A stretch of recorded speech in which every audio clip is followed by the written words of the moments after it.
Quest Audiobooks presents an unabridged recording of Backlash by Mike Grist, narrated by Jeff Harding. Chapter 1. A380. The Airbus A380's four Rolls-Royce Trent 900 turbofan engines roared in Christopher Wren's ears. At 20,000 feet above the Pacific Ocean, he looked down through the passenger hatch's window to the black dot of the deep-water oil platform far below. This was it. Through wispy cirrus clouds, the platform was a barely visible black pinhead on the frozen gray waves. Research had told him it was a floating spar design, lowered into deep water in the 90s, back when oil field exploration of the Pacific waters had been a boom industry. The prospecting company had sunk $500 million into construction and emplacement of the floating platform's mighty 300-foot caisson, or hollow screw, the lower two-thirds filled with water for ballast, the upmost portion left empty for buoyancy.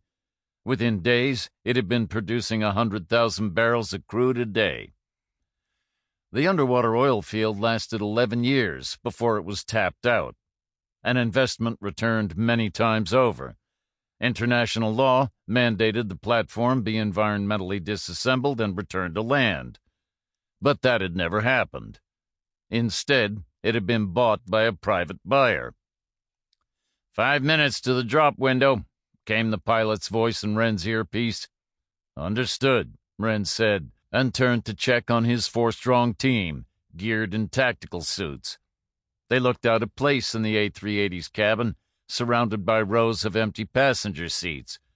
The seatback screens were all set to the default tracking map, which showed the red blip of their jet out in the middle of the Pacific. A Marine strike team led by Special Agent Sally Rogers and Captain Frank Miller. They'd launched out of Los Angeles' LAX airport 5 hours back, the A380 following a near-standard commercial schedule en route. That should make their approach unremarkable to enemy radar. 3 flights just like this one overflew the oil platform every day, capacity 575 passengers heading from the USA to Tokyo, Japan. He looked at his team. We do this fast and take 'em alive if remotely possible, agreed? 4 heads gave him the nod. 2 minutes, said the pilot. Wren watched the platform for signs of defensive measures. Everything had been calculated and planned for, other than this narrow span of time. If it went smoothly, Wren and his team would drop like tumbling.